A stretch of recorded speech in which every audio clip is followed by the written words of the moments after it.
There's lots of great information on a food label if you know how to read it.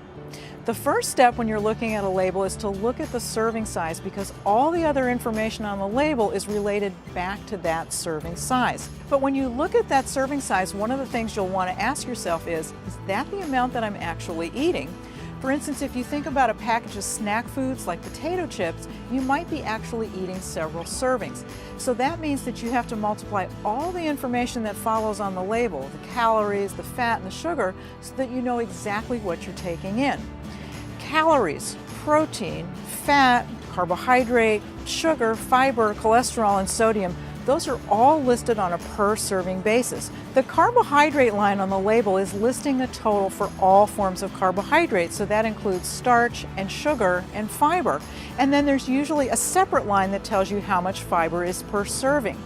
You'll also usually see a line for sugar, but it's important to know that this includes both natural sugar and sugar that's added. Natural sugars are going to come from things like fruits, dried fruits for example, and also the natural sugars that exist in dairy products. Some labels do now list added sugars, and these are things that have been added to the food afterwards. If not, and you want to know how much sugar is in there, you probably won't be able to get the amount, but you can look at the ingredients list to see if there are sugary ingredients. The last thing you'll see on the label is something called percent daily value. Daily values are government-established guidelines for nutrient intake, and they're used specifically for food labeling. But you need to know that they're based on a 2,000 calorie diet, so they may not apply to you. But you can still get useful information.